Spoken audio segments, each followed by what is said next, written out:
আসসালামু আলাইকুম দর্শক, স্বাগত জানাচ্ছি রয়্যাল বাংলা টিভির সংবাদে।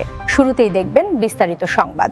গোপালদী পৌরসভার ৭ নং ওয়ার্ডে আসন্ন নির্বাচনে নারায়ণগঞ্জ ২ আসনের ধানের শীষ প্রতীকের প্রার্থী নজরুল ইসলাম আজাদকে বিজয়ী করতে সক্রিয় ভূমিকা পালন করছেন ২৫০০ উপজেলার গোপালদী পৌরসভার ৭ নং ওয়ার্ড কৃষক দলের সভাপতি শাহজাহান। নির্বাচনী কার্যক্রম শুরুর পর থেকেই তিনি মাঠ পর্যায়ে সাংগঠনিক তৎপরতা জোরদার করেছেন। এলাকায় দলীয় নেতাকর্মীদের সঙ্গে সমন্বয় করে গণসংযোগ, মতবিনিময় সভা এবং ভোটারদের সঙ্গে সরাসরি যোগাযোগ বজায় রাখছেন তিনি। পাশাপাশি কৃষক ও সাধারণ মানুষের বিভিন্ন সমস্যা ও প্রত্যাশা তুলে ধরে নির্বাচনী বার্তা পৌঁছে দেওয়ার কাজ করছেন শাহজাহান। স্থানীয় সূত্রে জানা গেছে, তার নেতৃত্বে কৃষক দলের নেতাকর্মীরা ঐক্যবদ্ধভাবে কাজ করায় নির্বাচনী পরিবেশ আরও সংগঠিত ও প্রাণবন্ত হয়ে উঠেছে।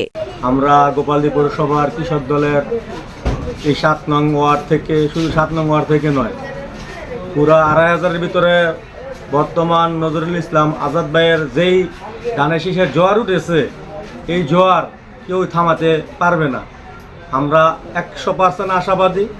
তবে আরেকটি কথা হলো, আমাদের গোপালদী পৌরসভার ভিতরে আমার এই ৭ নং ওয়ার্ডটা, আমরা হচ্ছে ধানের শীষের ঘাঁটি। আমাদের এই ৭ নং ওয়ার্ড কোনোদিন আওয়ামী লীগ স্বৈরাচারের আমলও এই ৭ নং ওয়ার্ড থেকে ওই স্বৈরাচাররা ভোট পায়নি। তো স্বৈরাচাররা ভোট ক্যাম্পে নিছে, এই তো সারা বাংলাদেশের মানুষ জানে।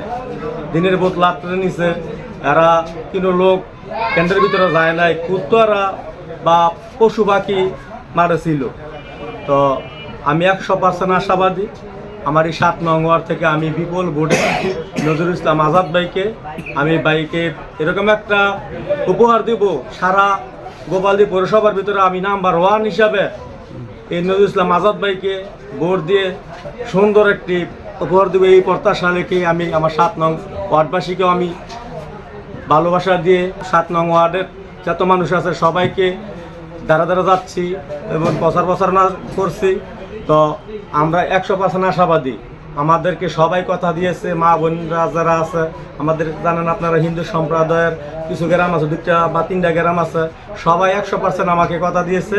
কৃষক দলের আমরা সংগঠনরা সবাই গেছি ভোটের জন্য, এখনও যাচ্ছি, এখন আমি প্রোগ্রাম থেকে আছি।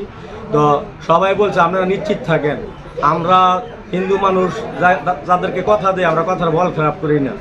তারপর আমাদের মুসলমান পাড়া আছে, এই মুসলমান পাড়ার আমরা সবখানে সবাই ভাইগো কাছে, বাবার কাছে, মায়ের কাছে আমরা যাচ্ছি প্রচারণার জন্য। সবাই বলেছে ইনশাল্লাহ আমরা আপনাকে ধানের শীষ মার্কায় আমরা ভোট দিব। তো এই আশা ব্যর্থ রেখে আমি আমার সংক্ষিপ্ত বক্তব্য শেষ করলাম। বাংলাদেশ জিন্দাবাদ, বাংলা জাতীয়তাবাদী দল জিন্দাবাদ, শহীদ জিয়া উমর হোক, বেগম খালেদা জিয়া উমর হোক।